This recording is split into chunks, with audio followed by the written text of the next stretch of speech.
નમસ્કારવાલા વિદ્યાર્થી મિત્રો, જય શ્રી કૃષ્ણ। આજે આપણે જોવાના છે પેપર નંબર 3। તમારે તારીખ 14/10/2025ના દિવસે જે પૂછવાનું છે પેપર, એનું આપણે પેપર નંબર 3 લઈને આવી ગયા છે। પેપર નંબર 1, 2 આપણે કમ્પ્લીટ સોલ્યુશન જોઈ લીધું, બરાબર। એનું એટલે કે પ્રશ્નપત્ર આપણે કમ્પ્લીટ જોઈ લીધું। આનું સોલ્યુશન જોતું હોય તો આ વિડીયો પર એક કે વ્યૂ આવી જશે તો તમને આનું સોલ્યુશન પણ જલ્દીથી મળી જશે। વિભાગ એ, બરાબર, અથવા તમારે આગલા દિવસે એટલે કે 13 તારીખે તમને આનું પેપર કમ્પ્લીટ લોન્ચ થઈ જશે, પેપર સોલ્યુશન, બરાબર। આની પીડીએફ તમને નીચે મળી જશે, ત્યાંથી ડાઉનલોડ કરી શકો છો, એ પણ એક કે વ્યૂ આવે ત્યારે, બરાબર મિત્રો। અથવા આની પીડીએફ આપણા વોટ્સઅપ ગ્રુપમાં મળી જશે, ત્યાં જઈને તમે જોઈ શકો છો।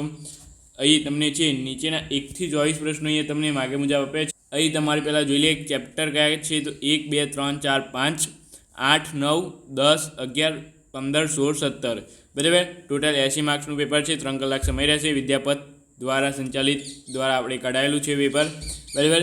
પ્રશ્ન ક્રમાંક 1 થી 24ના સૂચના મુજબ દરેકનો 1 ગુણ રહેશે। ટોટલ 24 માર્ક રહેશે। વિભાગ એ, બરાબર। અહીંયા સાચું બને તે રીતે ખાલી જગ્યા પૂરવાની છે। 4 ખાલી જગ્યાઓ આપેલી છે।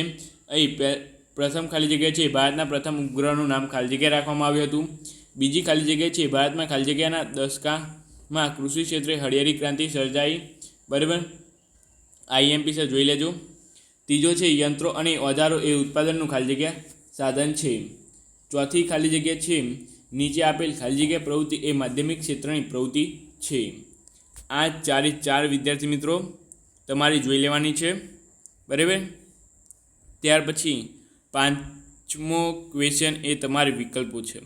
વિકલ્પો તમારે જોઈ લેવાના રહેશે। ખાસ કરીને હું 5 પેપર આપીશ, એ 5 પેપરના વિકલ્પો તમારે ખાસ નોટિસ કરી લેવાના રહેશે, બરાબર। એમાંથી તમારે વિકલ્પો અને ખાલી જગ્યા અને બધા પ્રશ્નો જે 5 પેપર તૈયાર કરશો એટલે તમારે સમજી લો આખું તમારે સામાજિક વિજ્ઞાન આવી ગયું।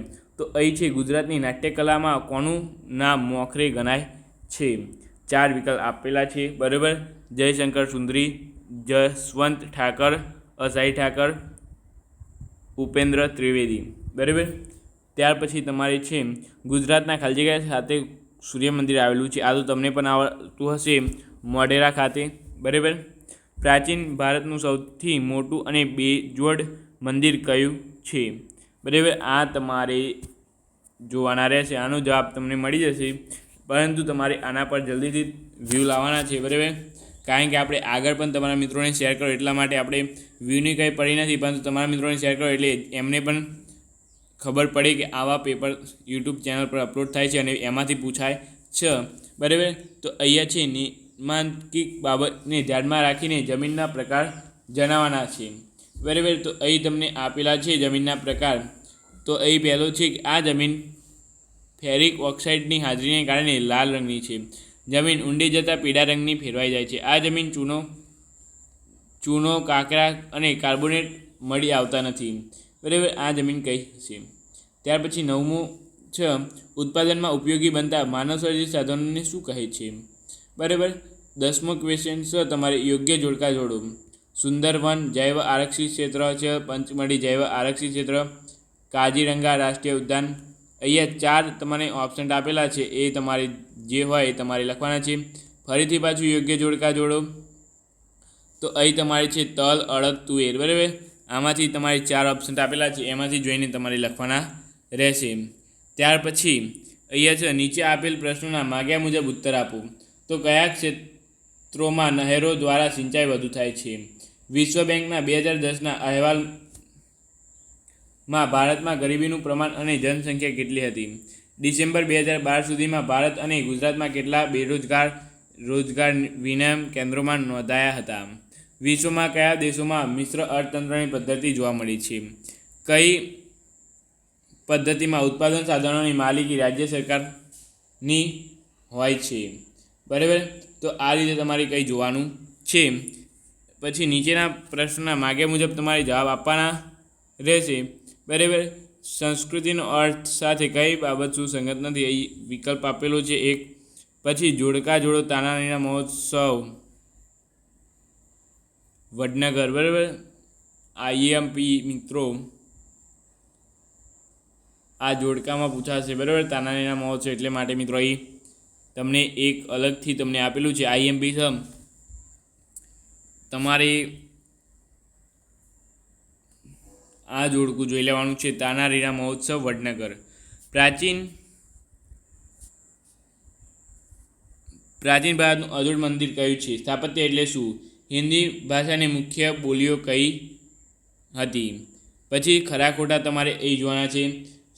શ્રીરામનું શિલ્પ એ આંતરરાષ્ટ્રીય ખ્યાતિ પ્રાપ્ત નૃત્યકલાનો ઉત્કૃષ્ટ નમૂનો છે.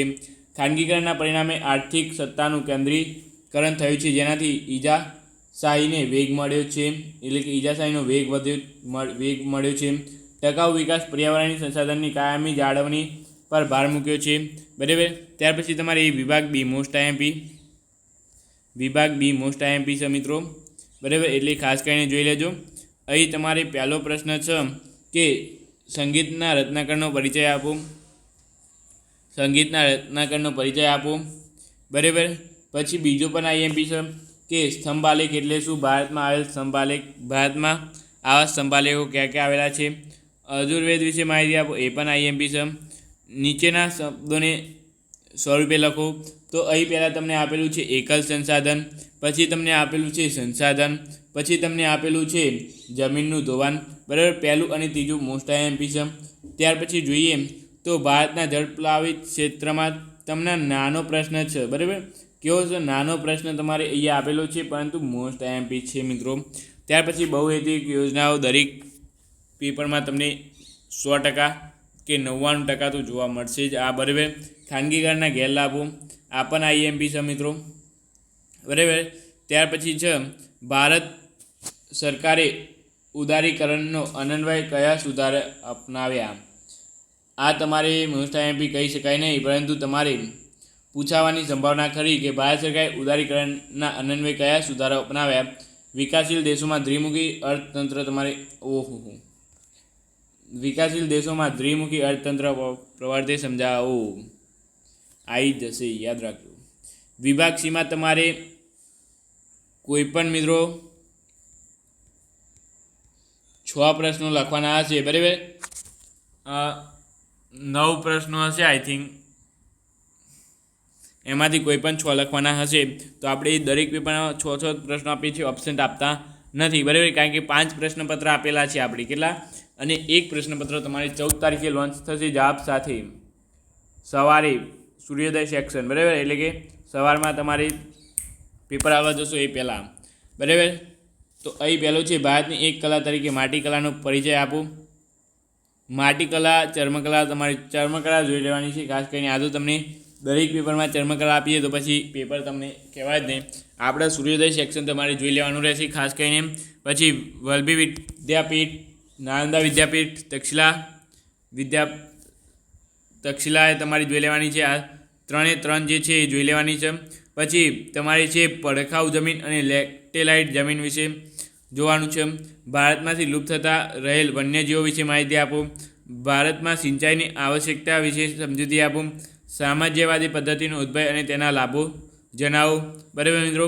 ત્યાર પછી અહીં તમારે ડી વિભાગમાં તમારે ગુજરાત સંસ્કૃતિનો વારસો સવિસ્તારમાં સમજાવો. પ્રાચીન ભારતમાં વૈદિક વિદ્યા અને અહીં તમારે પહેલો તો મોસ્ટ આઈએમપી છે, બીજો એ મોસ્ટ આઈએમપી છે. કૃષિના પ્રકાર વિશે નોંધ લખો, આ પણ આઈએમપી છે. આ 3 તમને હું આપી દીધા. ગરીબ રેખાથી નીચે જીવતા લોકોના કયા કયા લક્ષણો છે? બરાબર. ઉત્પાદન સાધનોની ફાળવણી વિશે સમજૂતી આપો.